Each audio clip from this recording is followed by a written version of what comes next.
চালাতে চালাতে হঠাৎ করে তার মনে হলো যে তার গাড়ির সামনে একজন হঠাৎ করে এসে পড়েছে এবং সেটা তাকে ধাক্কা মেরে দিয়েছেন, কিন্তু গাড়ির তো কোনো শব্দ হয়নি বা কোনো কিছু নেই। তিনি সাথে সাথে গাড়ির বন্ধ করে মানে গেট খুলে তিনি বাইরে যান, দেখেন কে গাড়ির নিচে কেউ আছে কিনা বা গাড়ির পিছনে কেউ আছে কিনা। আশ্চর্য বিষয়, কিন্তু সেখানে কেউ ছিল না।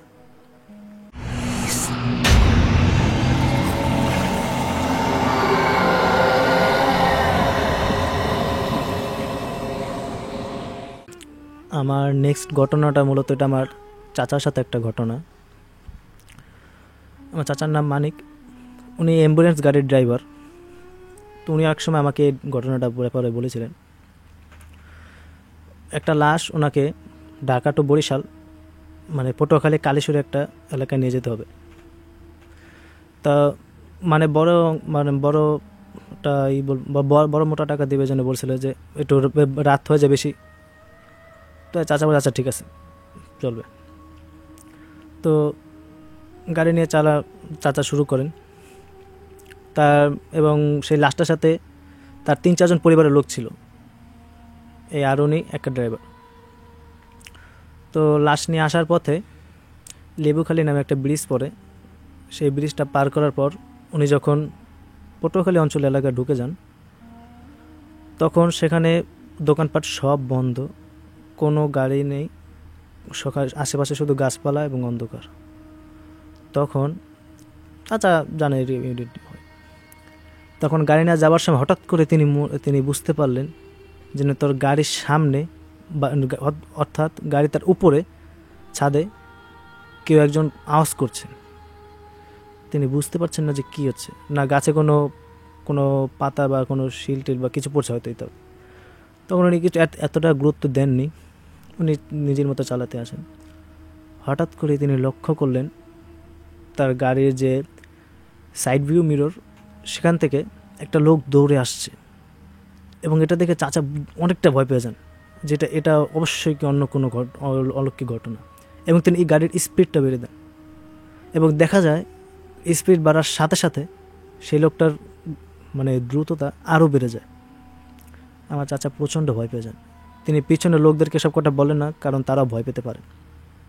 তখন আমার চাচা হঠাৎ করে গাড়িটা ব্রেক করেন, কারণ সামনে অনেকগুলো ট্রাক একসাথে জড়ো করা। তো উনি ওভারটেক করার অনেক চেষ্টা করেন, ফাইনালি ওভারটেক করতে করতে করতে করতে সামনে যান।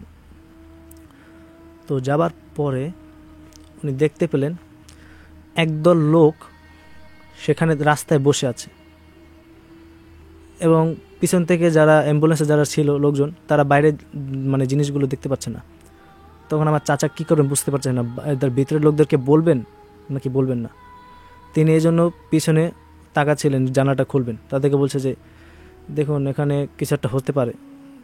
তারা আত্মীয় স্বজন বলছে যে কি এখানে কি হবে। তখন আমার চাচা বলে কি, সামনে একদল লোক আছে, আমি জানি না কি হচ্ছে আমার সাথে এগুলো। পরে তারা সামনে তাকে দেখে যে হঠাৎ করে সেই লোকগুলো কেউ নেই, এখানে সব উধাও। তখন আমার চাচা বলেন যেখানে সত্যি অনেক লোক ছিল, বাট তারা বলে কি এটা আপনার মনের ভুল, হয়তো আপনি যেতে পারেন। তখন চাচা আবার গাড়ি স্টার্ট দেন, গাড়ি স্টার্ট হয় না। তিনি বারবার অ্যাগেন তো হয় না। এমন সময় গাড়িটা স্টার্ট হয় এবং গাড়িটা উনি চালাতে থাকেন।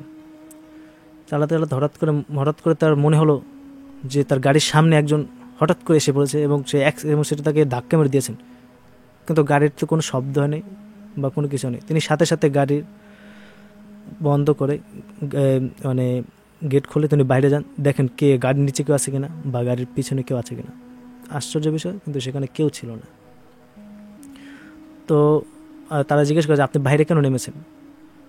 তারপর তিনি বলেন যে গাড়ির চাকায় কিছু একটা মানে পাংচার হয়েছে কিনা সেটা দেখতে নেমেছি।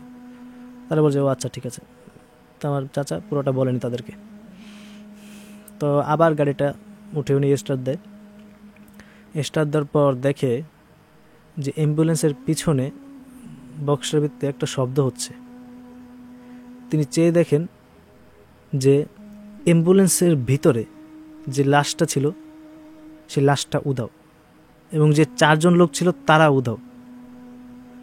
এবং তিনি প্রচণ্ড ভয় পান এবার তিনি বুঝতে পারছেন না যে কী হচ্ছে আমার সাথে, এবং তিনি সাথে সাথে অ্যাম্বুলেন্স ব্রেক করে তিনি পিছনে যান এবং তিনি অ্যাম্বুলেন্সের গেটটা খোলেন, পিছনে দেখেন, এবং আশ্চর্য বিষয় সেই লোকগুলো যেমন তারা তেমনই আছে, লাশটা মাঝখানে আছে এবং তারা 4 জন তারা তাদের জায়গায় আছে।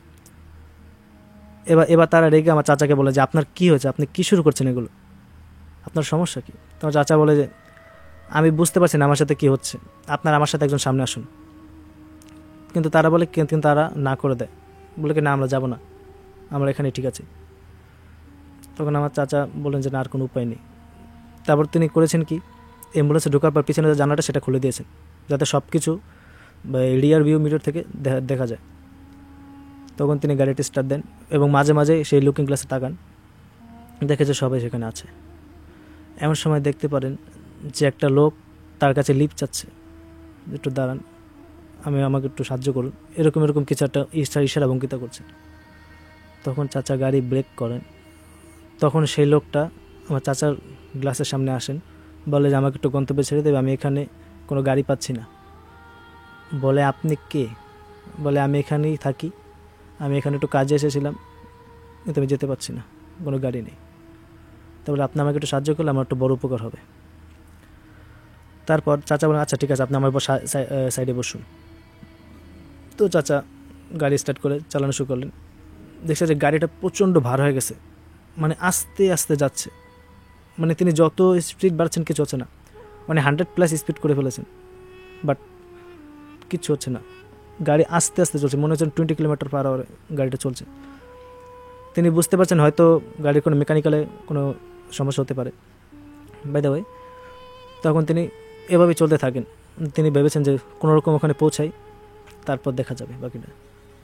চলতে চলতে একটা রেস্টুরেন্ট পরে সামনে, তিনি ভেবেছেন যে এখানে কিছু খেটে তারপর আবার গন্তব্যে পৌঁছে। তখন তিনি গাড়িটা ব্রেক করে বাইরে নামেন এবং পিছনের লোকদেরকে বলে যে যখন এখানে আমরা নাস্তা করে ফেলি, তো তারা বলছে আচ্ছা ঠিক আছে চলুন করে। এবং যখন তিনি সামনে সেই লোকটাকে ডাকতে যান, দেখে সেই লোকটা নেই, এবং তিনি বুঝতে পারছেন হয়তো লোকটা হয়তো চলে গেছেন হয়তো। তারা তিনি বেশি একটু গুরুত্ব দেন এটা নিয়ে, তাদের কিনে নাস্তা করতে চলে যান। নাস্তা করার পরে চলে আসেন অ্যাম্বুলেন্সে করে। তখন তারাও নাস্তা করার পর চাচা আবার গাড়ি স্টার্ট করেন। স্টার্ট করার পর তিনি যেতে থাকেন, এমন ওখানে একটা শ্মশান বলা যায়, শ্মশানের ওখান থেকে গাড়িটা নিয়ে যেতে হয়। তো তিনি সেখানে যাচ্ছেন, এমন সময় দেখতে পেলেন যে পিছন থেকে চিৎকারের আওয়াজ আসছে। তিনি আবার গাড়িটা ব্রেক করলেন। তিনি এবার দেখে ছাড়বেন যে কি হচ্ছে পিছনে। তিনি এবার যা দেখেন যে লাশটা গিয়ে সেখানে বসে আছে, এবং তারা 4 জন লোক মানে একটা জায়গায় জড়ো হয়ে আছেন ভয়ের চোটে, এবং তিনিও চাচাও এটা দেখে মানে ওখানে দাঁড়িয়ে আছেন, মানে তার কোনো জ্ঞান নেই এরকম বলা যায়। এবং সেই মুহূর্তে সে লাশটা আবার শুয়ে পড়ে। তখন তারা বলে যে এখানে কি হচ্ছে? চাচা বলেন যে এখানে কি হচ্ছে? তারা বলে যে আমরা জানি না এখানে কি হচ্ছে। আত্মীয় স্বজন অনেকগুলোই ছিল তাদের, যাই হোক। তারা বলেছে তাদের কারো মামা হয়, কারো হয় বাগিনা, যাই হোক এরকম। তা বলে যে কী হচ্ছে এখানে, কী শুরু হচ্ছে এখানে? তারা বলে যে না, এখানে কিছু একটা অলৌকিক ঘটনা ঘটছে। আপনারা তারপর চাচা বলেন যে আপনারা দুজন আমার সামনে আসুন। তারপর তারা সামনে যায়, চাচার সাথে চলে যায়। তখন আবার পিছনে গাড়ি মানে স্টার্ট করার পর যখন যায় একটু দূরে, আবার পিছনে চিৎকার শোনা যায়। চাচা আবার ব্রেক করে পিছনে যায়, দেখেন যে লাশটা আবার বসে আছে। তখন আমার চাচা জিজ্ঞেস করেন যে লাশটাকে কি জানাজা দেওয়া হয়েছিল? তারা বলে কি না, জানাজা দেওয়া হয়নি। তখন চাচা বলে তাহলে আপনারা জানাজা না দিয়ে কেন এসেছেন? তারা বলেছে যে আমাদের গ্রামের লোকরা বলেছে তার জানাজা তারা পড়বে, এই জন্য বলেছে নিয়ে আসতে, তারা জানাজা পড়বে। আর চাচা বলে আচ্ছা ঠিক আছে, আমি এখানে বিষয়টা কিছু ভালো দেখতে পাচ্ছি না, কিছু একটা আপনারা সবাই দোয়া দুরুদ পড়েন, ইনশাল্লাহ আমরা আর কিছুক্ষণের মধ্যে পৌঁছে যাবো সেখানে। তারপর সবাই বুঝতে পারছে এখানে কি ঘটনাটা কি ঘটছে। এমন সময় দেখতে পান চাচা গাড়ি স্টার্ট করার পরে কিছু দূর আগে যাওয়ার পর দেখেন একটা লোক, বিশাল বড়, প্রায় 20 থেকে 30 ফুট লম্বা একটা লোক দাঁড়িয়ে আছেন সেখানে, এবং ভয়ানক দৃষ্টিতে তাকিয়ে আছেন। এবং চাচা তাদের সাথে যে দুজন ছিল তাদেরকে বলছেন যে সামনে দেখে ওটা কি। তারা সবাই দেখতে পেল যে সামনে ওটা কি, কারো মুখ দিয়ে কোনো আওয়াজ বের হচ্ছে না। সবাই বুঝতে পারছেন যে এখানে কিছু একটা গন্ডগোল হতে যাচ্ছে। পরে তারা বলে কি তুমি গাড়িটা নিয়ে তুমি গাড়িটা নিয়ে এগিয়ে যাও। আমার চাচা বলে কি না আমি এটা পারবো না। তারা বলে যে তুমি চলে যাও। তারপর আমার চাচা স্পিড দেন। এমন সময় দেখেন যে গাড়িটা হঠাৎ করে অফ হয়ে গেছে, ইঞ্জিন সব বন্ধ হয়ে গেছে। তখন তিনি বলেন যে এটা কেমন সম্ভব। তখন তিনি আশেপাশে তাকে দেখেন যে ওটা নেই। তখন গাড়িটা তিনি স্টার্ট দেওয়ার চেষ্টা করেন, আবার স্টার্ট শুরু হয়ে গেছে, মানে স্টার্ট আবার হয়ে গেছে।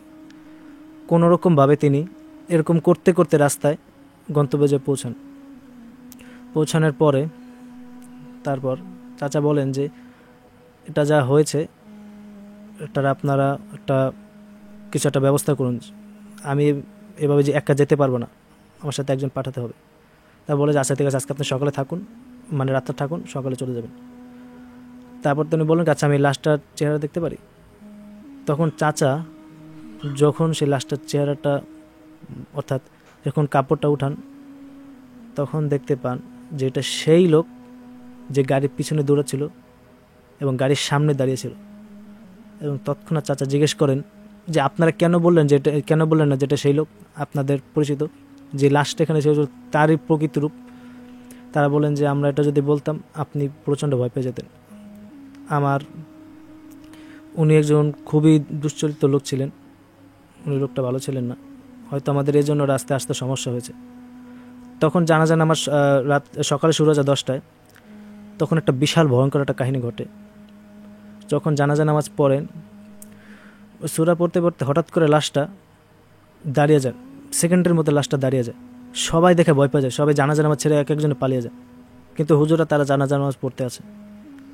এমন সময় দেখে যে লাশটা আবার শুয়ে যায় এবং পরে সালাম ফিরানোর পরে সব ঠিকঠাক হয়ে যায়। পরে কবর দিয়ে দাফন টাফন দিয়ে আসে। পরে বা চাচা বলেন যে এবার আমার গন্তব্য যাওয়ার সময় হয়েছে, আমার সাথে একজন চলুন। পরে তাকে চাচার সাথে একজন আসেন এবং ঢাকায় এসে আমাকে এই কাহিনিটা আমার চাচা বলেন যেরকম হয়েছিল। এটাই ছিল আমার তৃতীয় ঘটনা। Jago FM 94.4